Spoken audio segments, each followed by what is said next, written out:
حاجات کی برابری، مریضوں کی شفایابی، بانیان مجلس، انجمن اور اس مرکزی امام بارگاہ کا ٹرسٹ، اس آبادی کے تمام رہنے والے اور مجلس میں شریک تمام عزاداروں کی خاص حاجات، دعاؤں کی قبولیت کے لیے بلند تر صلوات پڑھیں۔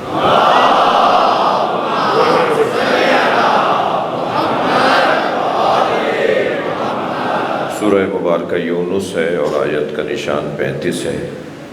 اللہ نے اس کلام میں اپنے حبیب سے ارشاد فرما رہا ہے، قل، اے میرے حبیب کہہ دیجئے، حل من شرکائکم من یہدی الی الحق، کیا تمہارے معبودوں میں یہ صلاحیت ہے کہ وہ تمہیں حق کی جانب ہدایت کریں؟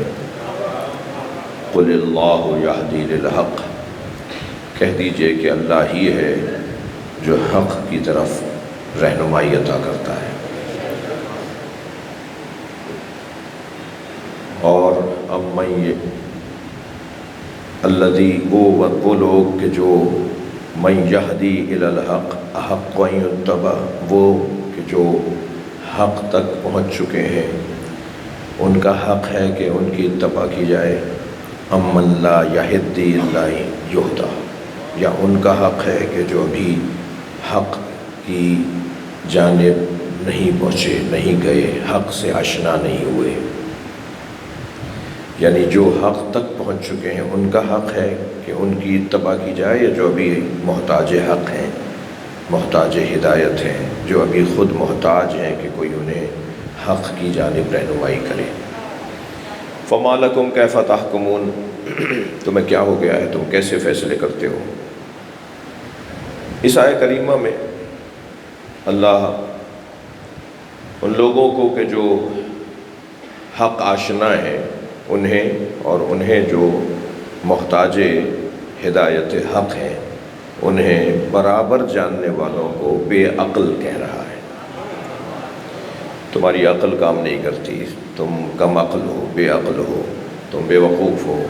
فما لکم کیف تحکمون، کیا ہو گیا، تمہیں کیسے فیصلے کرتے ہو؟ ان لوگوں کی اتباع کی جائے گی کہ جو جان چکے ہیں، پہنچ چکے ہیں حق تک، ان کی تو نہیں کی جائے گی کہ جو ابھی محتاج ہدایت ہے۔ اس آیت کے اختتام پر اللہ نے جو صاحبان عقل کو اور اپنے بندوں کو، مسلمانوں کو، انسانوں کو جھنجھوڑا ہے کہ تم فیصلے لو تو عقل کی بنیاد پہ لو۔ گویا اللہ عقل کو فعال دیکھنا چاہتا ہے، عقل کو کارگر دیکھنا چاہتا ہے، کار فرما دیکھنا چاہتا ہے۔ یعنی اب اگر میں یوں کہہ دوں کہ اللہ کا بڑا پیار ہے ان لوگوں سے جو عقل کو استعمال میں لاتے ہیں، اور جو لوگ عقل کو استعمال میں نہیں لاتے اللہ ان سے غضبناک ہوتا ہے۔ عقل کی پرورش، عقل کی تربیت، عقل کی بہتری، عقل کا زیادہ سے زیادہ استعمال میں آنا، ویسے کوئی پریشانی کی بات نہیں ہے۔ اکثرهم لا یعقلون، صلوات پڑھ لیں ذرا محمد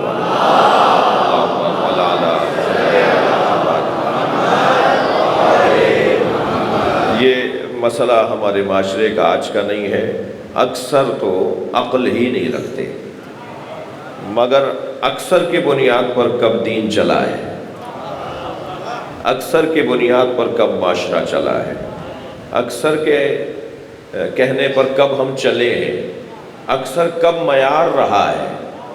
ہمیشہ یاد رہے کہ اکثر معیار نہیں ہے، صاحبان عقل معیار ہے۔ وہ جو اکثریت میں ہے یہ دلیل ہی نہیں ہے کہ کوئی اگر اکثریت میں ہے تو وہ حق پر ہے۔ اگر کسی کے پاس تعداد زیادہ ہے، لوگ زیادہ ہیں، تو یہ دلیل نہیں ہے کہ وہ سچے ہیں، وہ حق پر ہیں۔ دلیل تو یہ ہے کہ کون عقل سے کام لیتا ہے۔ تو اب ابتدائی بیان ہے، میں اپنے مضمون کو آپ کے حوالے کر رہا ہوں کہ اللہ یہ چاہتا ہے کہ کسی طرح عقل سے کام لیا جائے۔ دیکھیے اللہ نے ہمارے لیے دو ہادی قرار دیے ہیں، ایک ہادی باطنی اور ایک ہادی ظاہری۔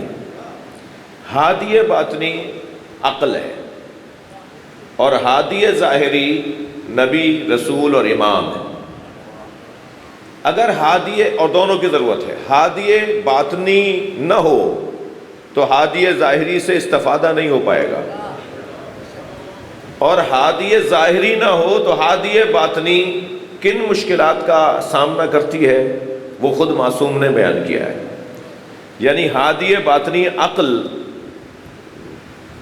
ماحول کی گرد میں اٹ کر، ماحول کی گرد میں چھپ کر اپنا کردار چھوڑ دیتا ہے۔ ہادی باطنی اپنا کردار چھوڑ دیتا ہے کہ جب ماحول اس پر جمنے لگے، ماحول کا اس پہ اثر آنے لگے۔ تو ہادی ظاہری کا کام یہ ہوتا ہے، یہ میرے الفاظ نہیں ہیں، نہج البلاغہ میں مکمل خطبہ ہے مولا علی کا، کہ اللہ نے نبیوں کو کیوں مبعوث کیا ہے، اللہ رسولوں کو کیوں بھیجتا ہے۔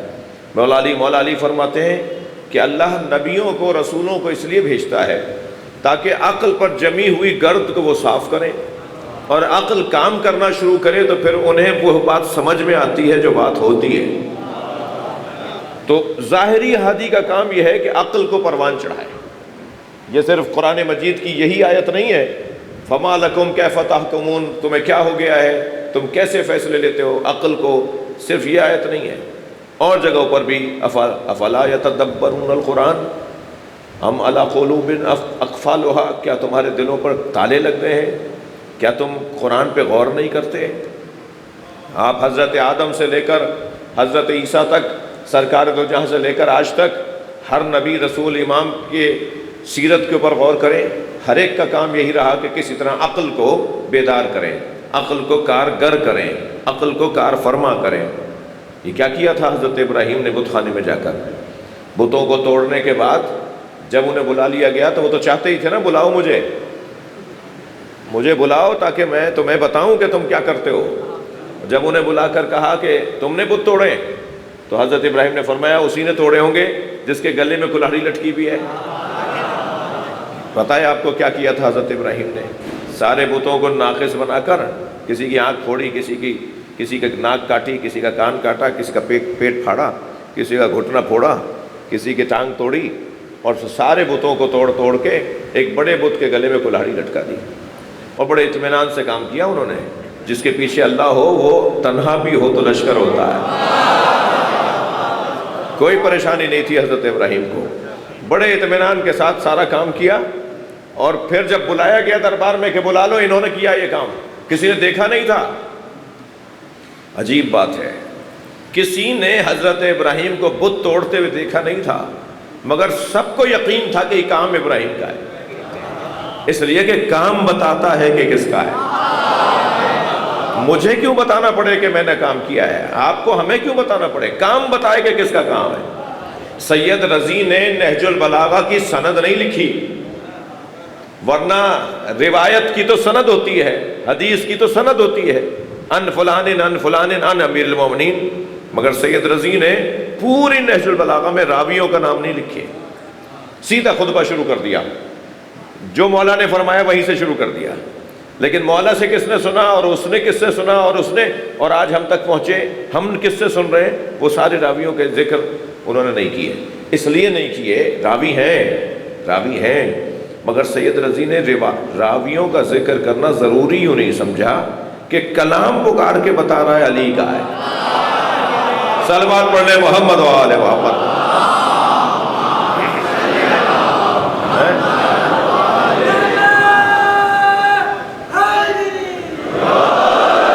ضرورت کیا ہے کہ بتائیں کہ یہ خود کلام اسلوب بتائے گا، طریقہ کار بتائے گا۔ آمادہ ہے ایک جملہ اور ہدیہ کروں؟ علی مولا جسے مارتے تھے نا، وہ جنازہ پکار کے کہتا تھا مجھے علی نے مارا۔ علی عمودی تلوار چلائیں یا افقی چلائیں، سر پر تلوار مار کر اسے گرائیں یا دھڑ پر تلوار چلائیں، دونوں برابر کے کٹ کے گرتے تھے۔ جس علی کی ضربت میں عدالت ہو، اس علی کی حکومت میں کیسی عدالت ہوگی؟ اسلوب بتائے گا بھائی، طریقہ کار بتائے گا. کام بولے، کام بتائے کہ کس کا کام ہے. یہ ہے صاحبان اسلوب کی زندگی کا ایک عنوان تعارف. تعارف کا ایک عنوان، کسی کے بھی تعارف کا ایک عنوان اس کے کاموں سے اس کا تعارف ہوتا ہے. جی مصرع بتائے گا غالب کا ہے، مصرع بتائے گا جوش کا ہے، شعر بتائے گا انیس کا ہے. ہم کیوں بتائیں کہ کس کا کلام ہے؟ خود کلام پکار کے بولتا ہے، خود کام بتاتا ہے کس کا کام ہے. ایسا ہی ہے. سب نے کہا یہ ابراہیم نے کیا ہے، بلا لیا حضرت ابراہیم کو. اب جب بلایا تو حضرت ابراہیم سے کہا تم نے کیا ہے. حضرت ابراہیم نے نہ یہ کہا کہ میں نے نہیں کیا، بلکہ ان کی عقل کو ایک مرتبہ جھنجھوڑا، عقل کو کریدا، عقل کو کام کرنے کا موقع دیا. جی یہ بہت بڑی خیانت ہے میرے بچوں، جوانوں، معاشرے میں، کہ لوگوں کو ان کی عقل کے استعمال کا ہی موقع نہ دیا جائے. یہ لوگ جو کرتے ہیں نا، میں کسی ایک طبقے کی طرف اشارہ کر کے الجھن نہیں ڈالنا چاہتا، لیکن ہر جگہ اس طرح کے بیمار لوگ ہیں جو لوگوں کو بیمار بنا رہے ہیں. وہ کوشش یہ کرتے ہیں کہ لوگ سوچیں ہی نہیں، لوگ بات ہی نہ کریں، لوگوں کا دماغ ہی کہیں نہ جائے، بس جیسا چلتا رہا ایسے چلنے دو. توجہ. تو جب کہا کہ تم نے کیا تو حضرت ابراہیم نے فرمایا اسی نے کیا ہوگا جس کے گلے میں کلاڑی لٹکی ہے. تو کہنے لگے وہ تو ناک پہ بیٹھی مکھی نہیں جھل سکتا. تو حضرت ابراہیم نے فرمایا میں یہی تو تمہیں سمجھا رہا ہوں، جو ناک پہ بیٹھی مکھی نہیں جھل سکتا وہ تمہارا خالق کیسے ہے، وہ تمہارا رب کیسے ہے، تم اسے کیسے خالق مانتے ہو اپنا. اب دیکھیے ذرا اس جملے پر انہوں نے مان تو لیا کہ ابراہیم صحیح کہہ رہے ہیں، مگر بولتے نہیں ہیں. یہ بہت بڑا عیب ہے انسان کا کہ وہ مان لیتا ہے، بولتا نہیں ہے. دنیا کا کوئی مسلمان بتائیں جو علی ولی اللہ کو نہ مانتا ہو، مگر بولتے چندی لوگ ہیں. صلوات پڑھ لیں محمد و آل محمد پر.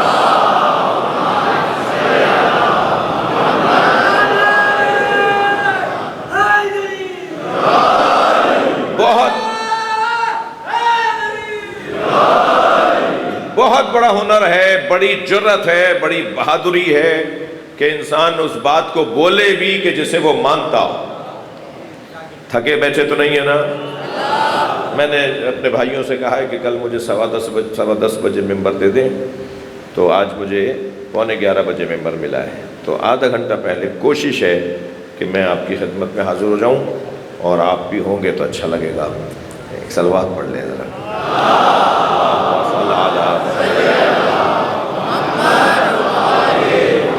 اتفاق ہے تو اس سے بلند صلوات پڑھ لیں.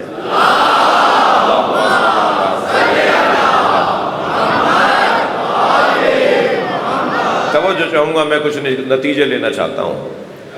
حضرت ابراہیم نے بت توڑ کر لوگوں کے اندر ان کا عقیدہ، ان کے ذہن کو استعمال میں لا کر عقل کو پروان چڑھایا کہ وہ مان گئے کہ ہاں صحیح ہے، یہ صحیح کہہ رہا ہے. لیکن عادتوں کو کہاں لے جائیں؟ جی بت پرستی کسی صنم کے آگے خم و راست ہونے کو نہیں کہتے. بت پرستی عادت کو کہتے ہیں. جہاں جہاں عادت ہے وہاں وہاں بت پرستی ہے، اور جہاں جہاں مشیت کی پابندی ہے وہیں توحید اور مسلمان ہونا ہے. ہم مسلمان ہیں نا، لہذا ہمیں کبھی بھی عادت میں نہیں رکھنا چاہتا اللہ. ہمیں عادت عربی زبان کا لفظ ہے، اسی خاندان کا لفظ ایک اور بھی ہے معتاد. معتاد عربی میں معتاد، ہماری زبان میں جسے نشئی کہتے ہیں. مجھے معاف کر دیجیے گا بھائی، ممبر کی زبان ہے، مجھے بہت خیال رکھنا چاہیے، مگر ہو گیا مجھ سے ایک لفظ. ہاں ہمارے ہاں جو یہ لفظ بولا جاتا ہے نا، کسی چیز کے استعمال پر مجبور ہو جانا کہ وہ نہیں استعمال کرے گا تو دن نہیں گزرے گا. جی جس کے لیے وہ لفظ استعمال ہوتا ہے جو میں نے بول بھی دیا، وہ عربی میں اس کے لیے معتاد کا لفظ استعمال ہوتا ہے، یعنی جس کو ایک چیز کی عادت ہو جائے اور اس کے بغیر اس کا گزارا نہ ہو. توجہ، اللہ نہیں چاہتا کہ ہم عادی ہو جائیں. عادی، ہمیں عادی نہیں رکھنا چاہتا وہ. توجہ چاہوں گا، اسی لیے فجر کی 2 رکعت ہے، ظہر کی 4 رکعت، عصر کی 4 رکعت، مغرب کی پھر 3 رکعت، پھر عشاء کی 4 رکعت۔ وہ جس نے اتنی مشکل نماز فجر والی بستر چھڑوائی دیا تھا تو 4 رکعت پڑھوا لیتا۔ جو سب سے مشکل نماز ہے وہ سب سے کم رکعتوں میں۔ پھر نماز فجر اونچی آواز میں پڑھو، ظہر عصر دھیمی آواز میں پڑھو، مغرب پھر اونچی آواز میں، عشاء پھر اونچی، کبھی اونچی کبھی نیچی، کبھی دھیمی کبھی اونچی، کبھی 2 رکعت کبھی 4 رکعت کبھی 3 رکعت۔ 2 سگے بھائی، ایک لاہور میں رہتا ہے ایک کراچی میں۔ لاہور والا بھائی کراچی والے بھائی کے پاس آیا، سگے بھائی، ایک ماں باپ کی اولاد، نماز ظہر پڑھنے کے لیے کھڑے ہوئے، ایک 2 رکعت پڑھے گا، ایک 4 رکعت۔ اللہ ہمیں عادی نہیں دیکھنا چاہتا۔ صلوات پڑھے ذرا محمد و آل محمد۔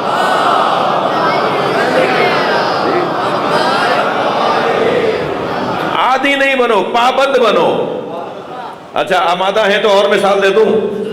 امروہے والے ایسا ماتم کرتے، آگرے والا ایسا کرتے، یو پی والے حیدرآباد والے ایسا کرتے، راجستان والوں کی سوسخانی ایسی ہے۔ ہم نے عزاداری میں بھی خود کو عادی نہیں بنایا، مختلف رنگ رکھ دیے ہمارے بڑوں نے۔ صلوات پڑھ لیں محمد و آل محمد۔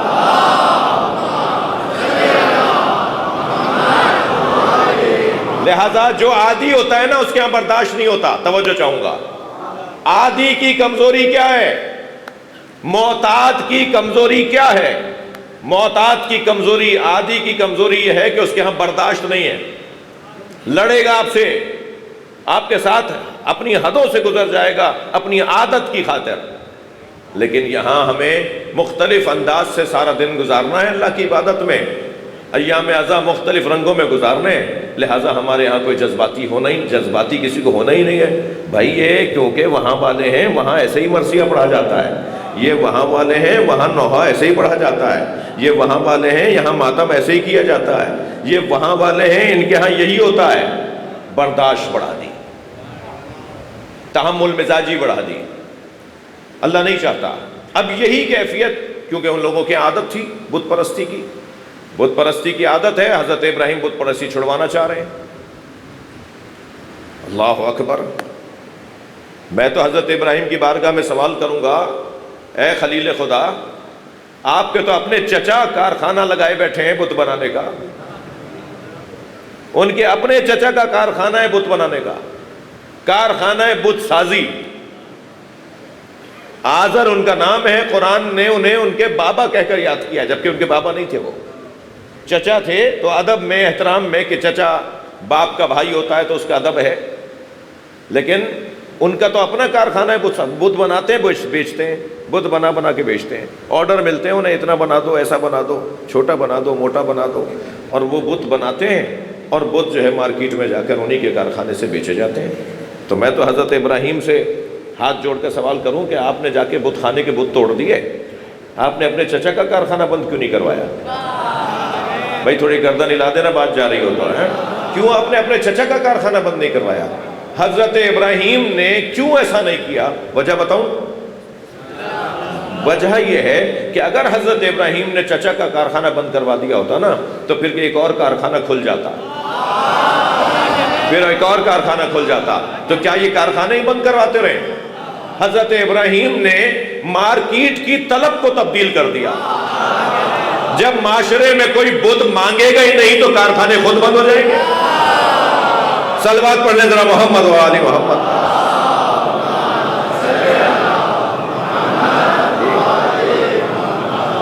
طلب ختم کر دی، حضرت ابراہیم نے معاشرے کی خواہش ختم کر دی۔ دکانوں پر وہی چیز لا کے رکھی جاتی ہے جس کا خریدار ہوتا ہے، جس کا خریدار ہی نہ ہو وہ چیز معاشرے میں دکانوں پہ نہیں رکھی جاتی۔ تو اب خریدار تبدیل کر رہے ہیں حضرت ابراہیم، تم بتوں کے خریدار مت بنو، تم اس کے خریدار بن جاؤ جس کا علی خریدار ہے، تم اس کے خریدار بن جاؤ جس کے مصطفیٰ خریدار ہے۔ تو پھر ایک مرتبہ عقل کی پرورش شروع ہو رہی ہے آہستہ آہستہ، اور پھر آپ نے دیکھا کہ جب عادتوں کے خلاف آپ جائیں گے نا، جب عادی بیماروں کے خلاف آپ جائیں گے تو پھر وہ آپ سے لڑیں گے۔ پھر تیار ہو جائیے ان کا سامنا کرنے کے لیے. یہی جہاد ہے. عادی لوگوں سے مقابلہ وہ ان کی طرف سے ہوگا اور پھر آپ کو اپنا دفاع کرنا ہے. حضرت ابراہیم نے یہی کیا اور پھر مقابلہ ہوا. حضرت ابراہیم کو آگ میں پھینک دیا گیا. اب ابراہیم آگ میں پھینکے جا رہے ہیں. کیا حسین واقعہ ہے. قرآن نے اس واقعے کو بڑے اچھے انداز سے اپنے دامن میں جگہ دی ہے. حضرت ابراہیم آگ میں پھینکے جا رہے ہیں اور شدید آگ روشن کی گئی ہے, بھڑکائی گئی ہے. ابراہیم جا رہے ہیں مگر اطمینان کے ساتھ. جس اللہ نے بھیجا تھا نا کہ جا کے بت توڑ کر آ جاؤ, اس اللہ سے پوچھا نہیں تھا حضرت ابراہیم نے کہ بچوں گا یا مروں گا. اس لیے کہ ابراہیم جانتے ہیں مولا کی اطاعت میں زندگی ہے. مولا کی اطاعت کروں گا تو یہی تو زندگی ہے. اب جو بھیج رہا ہے وہی خود حفاظت کرنے والا ہے. آگ میں جا رہے ہیں, جبریل نے آ کر کہا حل لک حاجۃ یا ابراہیم, اے ابراہیم کوئی حاجت ہے؟ حضرت ابراہیم نے فوراً فرمایا اما الیک فلا, ہاں ہے مگر تم سے نہیں ہے. تو کہنے لگے پھر کس سے ہے؟ کیا اسی سے ہے جس نے تمہیں آنے کی اجازت دی؟ تو کہنے لگے بتاؤ جا کے میں اللہ سے کہہ دیتا ہوں کہ آپ کی کوئی حاجت ہے. تو ایک حسین جملہ فرمایا علمہ بحالی یغنی عن سوالی, وہ میرے حالات سے آشنا ہے, پھر سوال کی ضرورت کیا رہے. توجہ کر رہے ہیں؟ یہ وہ صاحبان اسلوب لوگوں کا کام ہے, عقل کی پرورش کرنے والوں کا کام ہے. میں نے ایک جملہ کہہ دیا, اسے تھوڑا سا اور بہتر کروں. میرے بچوں جوانوں, اطاعت مولا میں زندگی ہے, چاہے اس کے بدلے میں ہمیں کسی بھی مصیبت کا سامنا کرنا پڑے. آمادہ ہیں ایک جملہ کہوں؟ چور رستوں سے بل پاس کروانا اور پھر آخری دن دھڑ دھڑ دھڑا دھڑ دسیوں بلوں کو سینٹ میں پاس کروانا. کیا قیامت آ رہی تھی کہ آخری دن اتنے بل پاس کروائے؟ جی پہچانو اپنے سیاسی مخالفوں کو. جی پہچانو میرے عزیزوں, میرے بچوں, آپ سے بات کر رہا ہوں. آخری دن میں جا کر ایک دو بل تھوڑی پاس ہوئے, کئی بل انہوں نے اپنی پسند کے پاس کروائے. تو یاد رکھیے, آج میں دونوں بڑی شخصیات سے اور اداروں سے رابطے میں رہا اور بہت جلد تیاری کیجئے, بہت جلد متفقہ طور پر پورے ملک میں احتجاج کی کال دی جائے گی.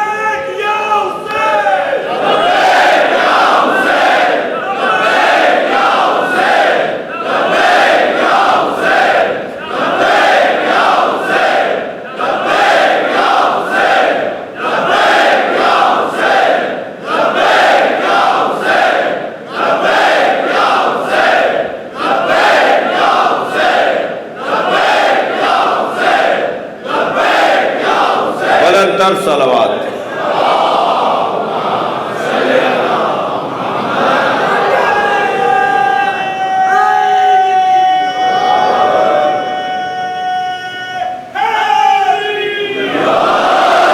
آپ سے التماس یہ ہے کہ جب یہ کال دی جائے تو اپنا حصہ اپنی شرکت کی صورت میں ضرور ڈالیں, اس لیے کہ یہ قانون پاکستان مسلکی بنیادوں پر نہیں بنا تھا.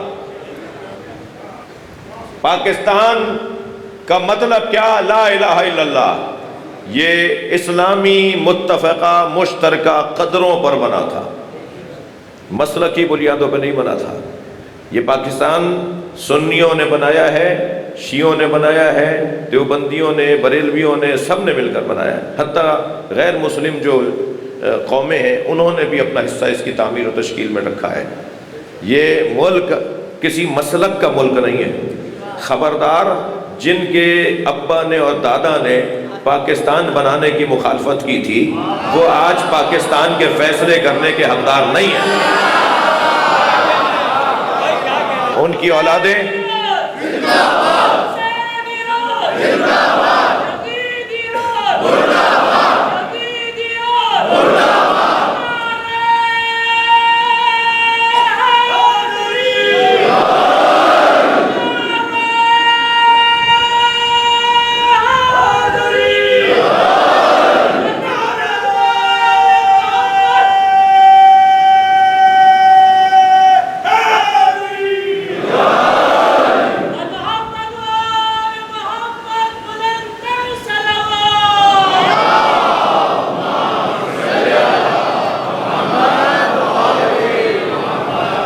عزیزو، جب آپ عادتوں کے خلاف جائیں گے نا تو پھر آپ کو مقابلہ کا اور سامنا اور مخالفت کا سامنا کرنا پڑے گا، لیکن اس کے لیے تیار رہنے کی ضرورت ہے۔ بیدار ترین نظریہ تشیع کا نظریہ ہے۔ اسلام کی بہترین تصویر کو تشیع کہتے ہیں، اسلام کی روشن چمکتی ہوئی شکل کو تشیع کہتے ہیں۔ ان لوگوں نے تو ماضی میں بھی مسلمانوں کو شرمندہ کیا، ان کے حوالے کر دیا تو آگے بھی یہ شرمندگی کے علاوہ کچھ اور دینے والے نہیں ہیں۔ مگر میں پاکستان کے ریاستی اداروں سے توقع کرتا ہوں کہ اس ملک کو مسلکی پاکستان بننے سے وہ روکیں گے۔ یہ سب کا ہے، سب کا تھا، سب کا رہے گا۔ عزیزو، بات تھوڑی سی میں ایک مرحلہ آگے آ رہا ہوں کہ جب اطاعت مولا میں قدم اٹھایا جائے، مولا کے حکم کے مطابق قدم اٹھایا جائے، تو چاہے اس میں موت ہو، وہی زندگی ہے۔ اور وہ زندگی کس کام کی زندگی کہ جس میں مولا کی نافرمانی ہو؟ اس زندگی کا کیا فائدہ کہ جس زندگی میں مولا کی نافرمانی ہو؟ جنگ صفین میں دشمن نے فرات پر قبضہ کر لیا، مولا کے لشکریوں پر پانی بند کر دیا۔ حضرت مالک اشتر مولا کی خدمت میں آئے اور آ کر کہا، مولا پانی ختم ہو گیا، کیا حکم ہے؟ حضرت نے فرمایا، مالک تنہا جاؤ اور پانی لے کر آؤ۔ مالک نے یہ نہیں پوچھا کہ میں تنہا جاؤں، وہاں تو 4000 کا لشکر صرف نہر پر قبضہ کیے بیٹھا ہے، اور وہاں ہزاروں کے لشکر ہیں، ایک بڑی تعداد میں ان کے جنگجو آئے ہوئے ہیں، میں اکیلا پانی لینے جاؤں؟ پانی انہوں نے بند کر دیا ہے، تو میرے اوپر کیا گزرے گی؟ مجھ پر وہ کیا، ہم کیسے مجھے لانے دیں گے پانی؟ مولا سے حضرت مالک اشتر نے یہ نہیں پوچھا، بلکہ فوراً تیاری کی، چند سواریوں پر خالی مشکیزیں لادھے اور اکیلے ان سواریوں کو لے کر نہر پر گئے، پانی بھر کر آ گئے۔ اب جب پانی بھر کر آ گئے تو وہاں بلا لیا خیمے میں ان صاحب کو کہ جو وہاں قبضہ کیے، ان کی جانب سے لشکر لیے بیٹھے تھے جن کا کام ہی یہ تھا کہ پانی نہ لے جانے دیں۔ انہیں بلا لیا کہ بھائی یہ کیا ہوا؟ کہنے لگے، حضور میری مجال آپ کے وزیر خاص ان کے ساتھ آئے تھے، آپ کے وزیر خاص عمرو عاص ان کے ساتھ آئے تھے۔ بلا لیا، عمرو عاص تم گئے تھے؟ کہا میں کہاں گیا تھا، جھوٹ بول رہے ہیں۔ اب ایک مرتبہ دونوں سرداروں میں تکرار ہو رہی ہے اور حاکم سن رہا ہے، انہوں نے کہا کہ ٹھیک ہے، خبردار آئندہ یہ بھی آئیں تو پانی مت دینا۔ پانی کتنے دن چلتا؟ طویل ترین جنگ ہے یہ۔ حضرت مالک اشتر نے پھر آ کر کہا، مولا پھر پانی ختم ہو گیا۔ حضرت نے فرمایا، جاؤ جیسے پہلے لے کر آئے تھے ایسے لے کر آؤ۔ مالک اب بھی یہ نہیں پوچھ رہے کہ میں بچوں گا یا مار دیا جاؤں گا، اطمینان کے ساتھ مالک دوبارہ پانی لے کر آ گئے۔ پھر بلا لیا، اب کیا ہوا؟ کہ حضور میری مجال آپ کا بیٹا آیا تھا ان کے ساتھ۔ بلا لیا انہیں، انہوں نے کہا جی میں تو بندروں سے مجھے فرصت ہی نہیں ہے، جی میں تو کھیل کود سے ہی مجھے فرصت نہیں ہے، میں کہاں جاتا ان کے ساتھ؟ کہ خبردار اگر یہ بھی آئے تو مت دینا۔ اب تیسری مرتبہ پھر مالک نے آ کر کہا۔ اب آپ دیکھیے کہ وہاں اتنا بڑا لشکر، ادھر اکیلے مالک، مگر انہیں یقین ہے میرے پیچھے میرا مولا علی ہے۔ پھر تیسری مرتبہ مالک نے پوچھا، مولا نے فرمایا جیسے پہلے لائے ہو ایسے لے کر آؤ۔ مالک پھر لے کر آ گئے۔ اب بلا لیا، آپ کون آیا تھا؟ کہا حضور آپ خود آئے تھے۔ کہا میں آیا تھا، مجھ سے کہہ رہے ہو؟ کہا جی آپ ہی آئے تھے ان کے ساتھ کہ پانی دے دو۔ کہا خبردار آئندہ میں بھی آؤں تو دلیل کے بغیر بات مت کرنا، شواہد کے بغیر بات مت کرنا، کوئی ایسی نشانی ضرور بتانا جو ثابت ہو کہ میں آیا تھا۔ چوتھی مرتبہ پھر مالک نے پانی بھرا، لے کر آ گئے۔ پھر بلا لیا، اب کیا مصیبت ہے؟ کہہ لیں حضور آپ آئے تھے۔ کہا دلیل کیا ہے؟ کہا میں نے آپ کے ہاتھ سے انگوٹھی اتروا لی تھی۔ اب جیسے ہی ان کے ہاتھ میں اپنی انگوٹھی دیکھی اور اپنا ہاتھ خالی دیکھا تو بے ساختہ کہا، ھذا من عجائب علی بن ابی طالب، یہ علی کے عجائب و غرائب میں سے ہے۔ صلوات پڑھ لیں محمد و آل محمد۔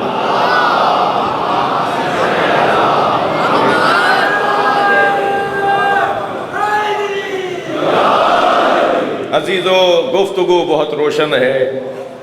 جو عقل کے کارگری کے لیے، کار فرمائی کے لیے معاشرے میں کوشش کرے گا، اسے ری ایکشن کا سامنا ہوگا۔ اسے مسائل کا سامنا ہوگا، اسے مشکلات کا سامنا ہوگا، اور قرآن تو یہ کہتا ہے کہ عقل کو پروان چڑھاؤ۔ آئمہ اہل بیت، انبیاء، آئمہ یہ کہتے ہیں کہ عقل کو پرورش دو۔ میں نے آپ کے سامنے جس آیت کو لیا ہے، اس آیت کا پیغام بھی یہ ہے کہ کسی طرح عقل کو پرورش دی جائے۔ اعلان ہو رہا ہے هل يستوي الذين يعلمون والذين لا يعلمون، کیا جاننے والے اور نہ جاننے والے برابر ہیں؟ یہ کیا اعلان ہو رہا ہے؟ یہ کیا سوال ہے؟ سوال ہے عقل کی پرورش کا۔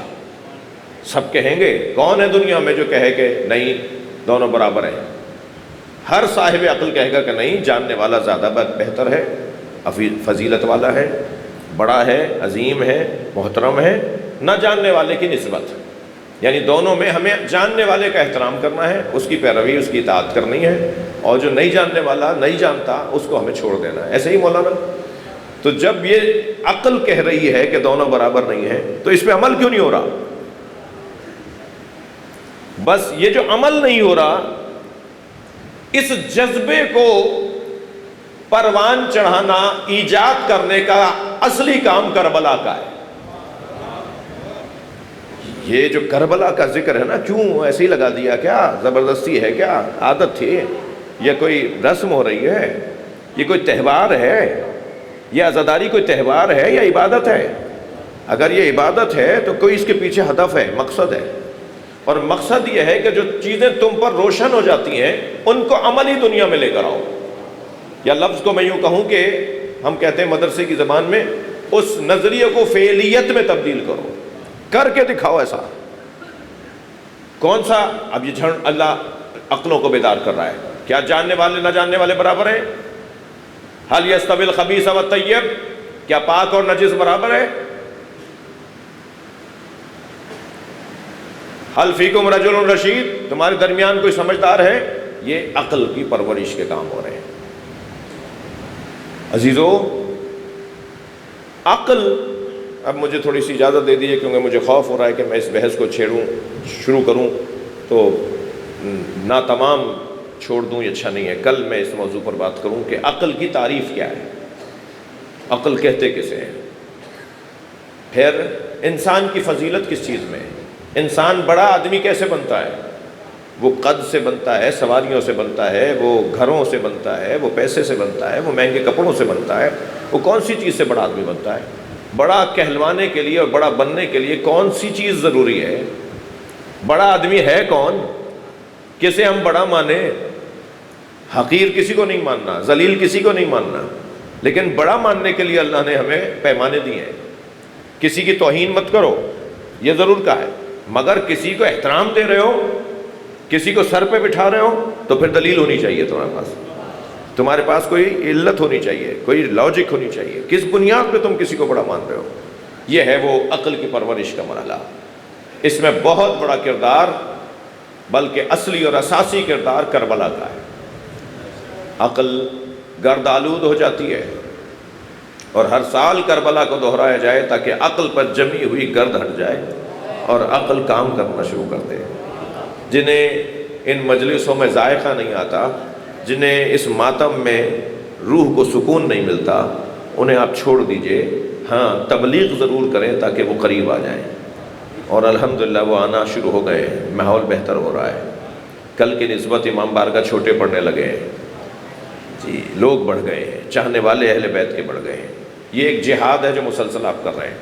آج بڑی تعداد میں غیر شیعہ علماء و خطباء اور واعظین اور ناصحین اور بیان دینے والے اور خطاب کرنے والے اہل بیت کے فضائل پڑھ رہے ہیں۔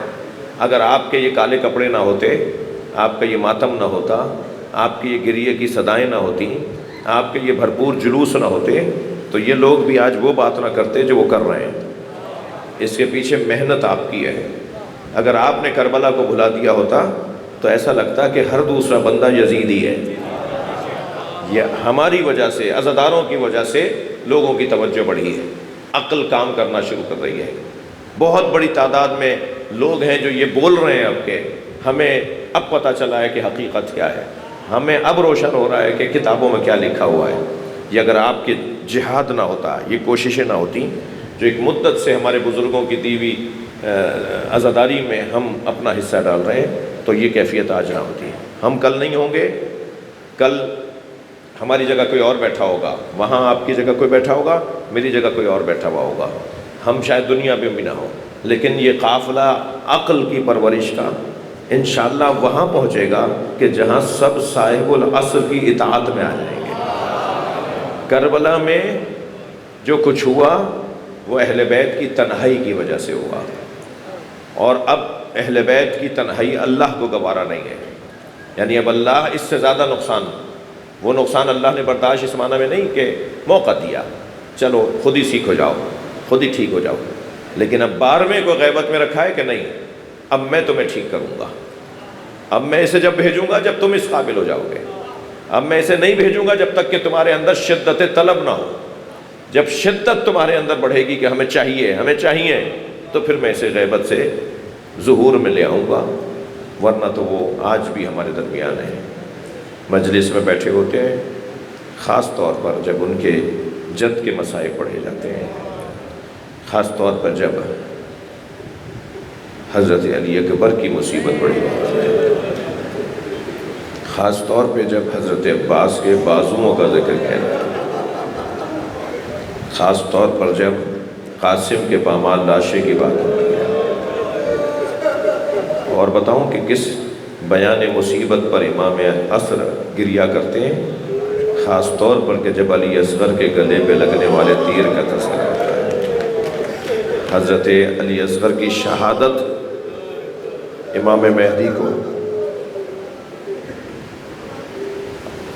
خون کے آنسو رلاتی ہے۔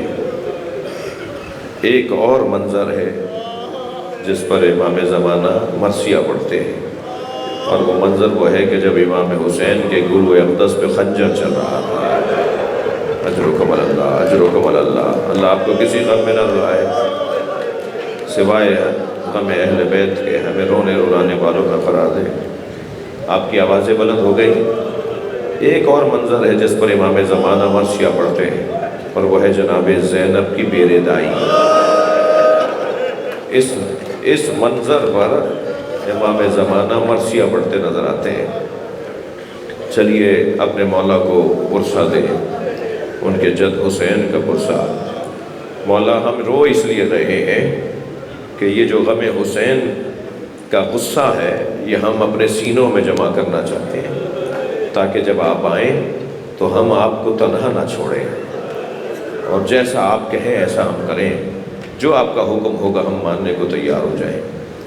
بس عزیزو، آج 21 محرم ہو گئی، اہل بیت کوفے سے شام کے رستے میں ہیں۔ 12 محرم کو کوفہ پہنچے تھے اور 15 تک کوفے میں رہے، اور پھر 15 کے بعد شام کی طرف روانہ ہوئے۔ عجیب غربت ہے،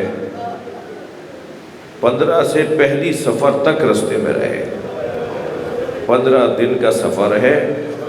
ذرا سوچئے گا صحیح، سکینہ بی بی ساتھ ہے، چھوٹے چھوٹے بچے ساتھ ہیں، اور بے کجاوا اونٹ ہے، اور ہاتھوں میں رسیاں باندھی ہوئی ہیں، اور کہیں چین سے جی بھر کے پانی نہیں پینے دیا جاتا، کہیں جی بھر کے طریقے سے کھانا نہیں کھانے دیا جاتا، بلکہ کبھی اگر روکا جاتا ہے تو یہ خبیث، یہ ظالم خود تو خیموں میں بیٹھے ہوتے ہیں اور بیویوں کو دھوپ میں بٹھاتے ہیں۔ اجرکم اللہ، اجرکم اللہ۔ عجیب منظر ہے جو شام کے رستے میں نظر آئے ہیں۔ تھوڑی دیر کے لیے تصور کیجئے، عرب دنیا کی گرمی، امام سجاد کے ہاتھوں میں ہتھکڑیاں، پیروں میں بیڑیاں، گلے میں توق، اور پھر وہ بھی دھوپ میں بٹھایا جائے۔ عجب نہیں جناب سکینہ کو اگر ایک گھونٹ پانی کا بھی ملتا ہو تو وہ جا کر بھائی کے لوہے کی زنجیروں میں ڈال دیتی ہیں کہ کسی طرح میرے بھائی کے بیڑیاں جو گرم ہو گئی ہیں وہ ٹھنڈی ہو جائیں۔ بھیا میں پیاسی ہی رہوں گی۔ بہنوں کا بھائیوں کے ساتھ جو تعلق ہوتا ہے اس کی مثال کربلا سے پہلے ایسی نہیں ملی جیسے کربلا میں بیان ہوئی ہے۔ ایک خاص پیار ہے۔ اجرکم اللہ۔ قافلہ 11 محرم کو چلا تھا اور 12 محرم کو پہنچا کوفے میں، مگر جب یہ 11 محرم کو روانہ ہوئے تو وہ منظر جناب زینب کہتی ہیں میرے ذہنوں سے نہیں نکلتا، میرے ذہن سے نہیں نکلتا۔ وہ منظر یہ ہے کہ حسین کے لاشے پر بیویوں کو آنا اور پھر امام حسین کے لاشے سے بیویوں کا اٹھانا۔ سب سے پہلے امام سجاد آئے ہیں امام حسین کے لاشے پر، جو جہاں بیٹھا ہے پرسہ دے گا، مجھے جلدی نہیں ہے، یہ ایام گری اوزاری کے، یہ ایام پرسے کے ایام ہیں۔ سب سے پہلے امام سجاد آئے ہیں اپنے بابا کے لاشے پر۔ اللہ کسی جوان کو باپ کا ایسا لاشا نہ دکھائے۔ منظر یہ تھا کہ امام کی پسلیاں کمر سے نکل رہی تھیں، اس لیے کہ نانجیبوں نے امام کے بدن پہ گھوڑے دوڑائے تھے۔ اجرکم اللہ، اجرکم اللہ۔ جو جہاں بیٹھا ہے اپنی آواز کو آزاد کرے گا۔ میرے مولا سجاد سے بابا کا لاشا دیکھا نہیں جا رہا تھا۔ میرے مولا حسین کے بدن مبارک کے ساتھ جو ظلم ہوا مجھ سے بیان کرنا مشکل ہے، اللہ کرے بیان کر پاؤں۔ ایک یزیدی لشکر کا سپاہی کہتا ہے کہ جب خیمے لٹ رہے تھے تو مجھے تاخیر ہوئی پہنچنے میں۔ جب میں پہنچا تو سب لٹ چکا تھا۔ میں نے کتنی جلدی کہہ دیا، مختل نے کیا لکھ دیا، کہتا ہے سب لٹ چکا تھا۔ اس لٹ چکے کے اندر سکینہ کی بالیاں بھی ہیں، جناب زینب کی چادر بھی ہے، جناب فاطمہ کبریٰ کی چادر بھی ہے، بی بی ام کلثوم کی چادر بھی ہے۔ خیمے لٹ گئے۔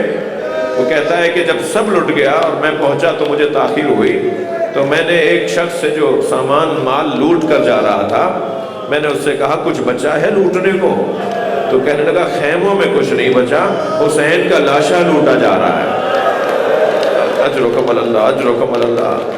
جنہیں رونا آ رہا ہے، جن کے مذہب میں رونا جائز ہے، وہ تکلف کر کے نہ رویا کریں، اور جسے رونا نہ آ رہا ہو وہ برابر والے کے ساتھ بیٹھ کر، روتے ہوئے بھائی کے ساتھ بیٹھ کر اللہ سے دعا مانگے، یا اللہ مجھے ایک آنسو حسین کے نام پر دے دے۔ وہ کہتا ہے کہ میں دوڑا وہاں کے جہاں حسین کا لاشا تھا، اجرکم اللہ، وہاں جہاں حسین کا لاشا تھا، تو میں نے کیا دیکھا کہ حسین کا لاشا لوٹا جا چکا ہے۔ کوئی امامہ اتار کر لے گیا، کوئی نالے نے اتار کر لے گیا۔ یہ مرثیہ پڑھا ہے جناب زینب نے، نانا یہ آپ کا حسین ہے، مرمل بالدماء مقتول اعضا مسلوب الامامہ توردا۔ یہ جناب زینب کے جملے ہیں، نانا یہ آپ کا حسین ہے جس کا امامہ لے گئے، ابا لے گئے، جس کے بدن کے جوڑ جوڑ علیحدہ کر دیا ہے۔ نانا یہی تھا جسے آپ زبان چساتے، نانا یہی ہے جسے آپ سینے میں لٹا، نانا یہی ہے جسے آپ دوش پر بٹھا۔ یہ جناب زینب کے مرثیے کے جملے ہیں۔ وہ کہتا ہے میں جب پہنچا تو سب حسین کے بدن سے لوگ لے گئے تھے، صرف ایک پھٹا ہوا کرتا تھا جو حسین کے بدن پر تھا۔ میں نے جب دیکھا تو سوچا کہ اس کرتے کی تو کوئی قیمت نہیں ملے گی، تو میں وہ چھوڑ کر جانے لگا، تو میری نگاہ پڑی حسین نے کرتا روکنے کے لیے کمر میں پٹکا باندھا، تو میں نے سوچا اس پٹکے کے پیسے مجھے مل جائیں گے۔ میں حسین کے برابر میں بیٹھ گیا۔ حسین نے اسے گراہوں سے باندھا ہوا تھا۔ میں نے ایک گراہ کھولی تو حسین کا ہاتھ اٹھ کر آنے لگا۔ کہتا ہے کہ میں گھبرایا کہ حسین کا تو سر بھی نہیں ہے، یہ حسین کا ہاتھ اٹھ کیسے رہا ہے۔ میں پھر گراہ کھولنے لگا تو حسین کا ہاتھ اٹھا اور گراہ پر آ کے ہاتھ رک گیا۔ کہتا ہے میں اچھا طاقتور انسان ہوں، میں نے پوری طاقت سے حسین کا ہاتھ ہٹانا چاہا، مگر حسین کا ہاتھ ہٹتا نہیں تھا، تو میں نے خنجر نکال کر حسین کا ہاتھ کاٹ دیا۔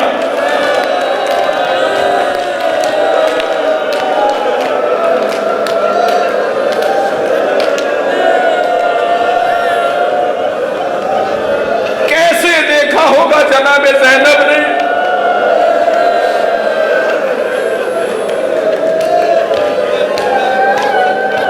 اجرکم اللہ، اجرکم اللہ۔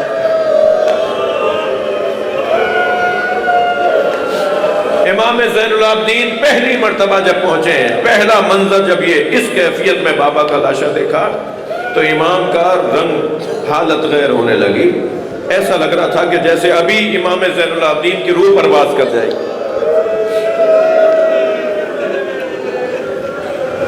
تھکے نہیں. جناب زینب نے سب بیویوں کو اونٹ پر سوار کروایا. آخر میں زینب کا سوار کروانے والا کوئی نہیں تھا. ایک ایک بیوی کو بیوی نے اونٹ پر بٹھایا. اب جناب زینب کو کون سوار کروائے؟ کوئی نہیں تھا جو جناب زینب کو سوار کرواتا. تو جناب زینب نے اس بیٹھے ہوئے اونٹ پر اس کے قریب کھڑے ہو کر نہر کی طرف رک کر کے آواز دی، کہاں ہے میرا عباس جس نے مدینے میں مجھے سوار کیا تھا؟ آؤ عباس، اپنی بہن کو سوار کرواؤ. کیسے بیٹھی ہیں جناب زینب اونٹ پر؟ اونٹ جب کھڑا کیا گیا اور لے کر چلے ہیں تو جناب زینب نے فرمائش کی تھی کہ ہمیں مقتل سے گزارا جائے.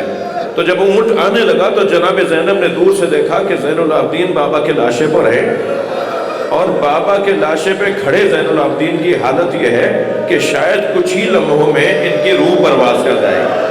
بیوی نے دیکھا، اجرکم اللہ اجرکم اللہ، جب بیوی نے دیکھا کہ زین العابدین کچھ ہی دیر کے بعد دنیا سے چلے جائیں گے تو بیوی نے امام کو وعدہ کیا تھا نا امام حسین سے کہ میں آپ کے بچوں کی حفاظت کروں گی، زینب میرے بچوں کا خیال رکھنا. تو یہ ساری امانتیں امام حسین کی ہیں جو جناب زینب کے پاس ہیں. جب دیکھا کہ زین العابدین کا حال غیر ہو رہا ہے تو بیوی نے کھڑے اونٹ سے خود کو گرا دیا.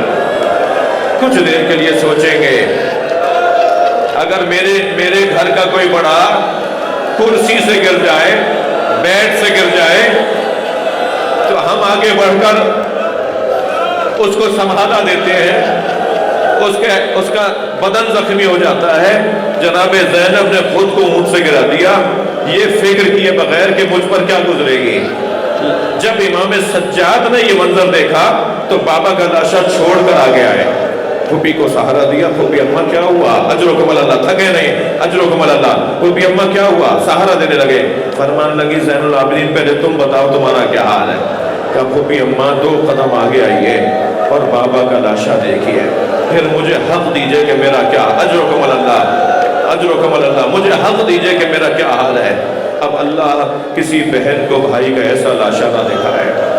جب آئی ہے نا جناب زینب امام حسین کے قریب آئی ہیں تو امام حسین کا لاشا پہچانا نہیں جا رہا تھا. تو ایک جملہ تو پورا مرثیہ ہے، انت اخی زینب، کیا تم ہی زینب کے بھائی حسین ہو؟ یہ جملہ کہا، پھر مرثیہ پڑھا اور پھر لاشے کے گرد چکر کاٹنا شروع کیے. کبھی پیروں کی طرف آ کے بھائی کو دیکھتی ہیں، اجرکم اللہ، آوازوں کو آزاد کریں گے. کبھی پیروں کی طرف آ کے دیکھتی ہیں، کبھی کٹے ہوئے سر کی طرف آ کے دیکھتی ہیں، کبھی پھر پیروں کی طرف آتی ہیں. امام سجاد نے فرمایا پھوپھی اماں کیا دیکھ رہی ہیں؟ فرمان لگی سالم جگہ ڈھونڈ رہی ہوں، سالم جگہ ڈھونڈ رہی ہوں جہاں بوسہ دے سکوں. میری بیوی کو امام کے بدن پہ سالم جگہ نظر نہیں آئی تو کٹی ہوئی گردن کا بوسہ دیا، کٹی ہوئی گردن کا بوسہ دیا، اور اپنے ہاتھوں سے بھائی کا بدن اٹھایا اور آسمان کی طرف دیکھ کر کہا اللہم تقبل منا ھذا القربان. یا اللہ، ہم اہل بیت کے پاس اس کے علاوہ کچھ اور دینے کو نہیں تھا، ہم سے اس قربانی کو قبول کر لیں. اجرکم اللہ. مجلس ہو گئی، آپ نے گریہ کر لیا. ایک منزل اور میرے ساتھ رہیے. پھر میری بیوی بھائی کے بدن کے برابر میں بیٹھ گئی اور بیٹھ کر رونے لگی. امام سجاد نے وہی منظر دیکھا جو کچھ دیر پہلے جناب زینب نے منظر دیکھا تھا. منظر یہ دیکھا کہ جناب زینب کی روح پرواز کر رہے ہوا ہے. تو آواز دے کر کہا پھوپھی اماں، یا اماں انت عالمۃ غیر معلمہ. پھوپھی اماں، آپ کو تو پتا تھا، آپ کو تو معلوم تھا کہ کیا ہوگا، آپ عالمہ غیر معلمہ ہیں. پھوپھی اماں حوصلہ کیجئے. فرمان لگی زین العابدین دیکھ رہے ہو میرے بھائی کے بدن پہ دھوپ آ گئی ہے، میرے سر پر چادر نہیں ہے، میرے بچے زین العابدین، میں کم سن تھی، اپنے گھر کے صحن میں سو رہی تھی، کچھ دیر کے بعد میری توجہ ہوئی کہ سارے صحن میں دھوپ آ گئی ہے مگر میرے اوپر سایہ تھا، تو مجھے تعجب اس بات پر ہوا یہ سایہ کیسا ہے۔ جب میں نے پہلو بدل کے دیکھا تو یہی بھائی تھا جو چادر پکڑے تھا کہ کہیں میری بہن پہ دھوپ نہ آ جائے۔ اب بتاؤ زینب کہاں صبر کرے؟ میرا بھائی کا بدن کربلا کی گرم ریت پر، اللہ لعنت اللہ علی القوم الظالمین۔ یا اللہ ان نمازوں پر رحمت نازل فرما، رونے والوں کی توفیقات میں اضافہ فرما، پروردگارا انہیں کوئی غم نہ دے سوائے غم میں، انہیں مولا کے عزاداروں میں شمار فرما، شفاعت حسین عطا فرما، امام زمانہ کے ظہور میں تعجیل فرما۔ یا حسین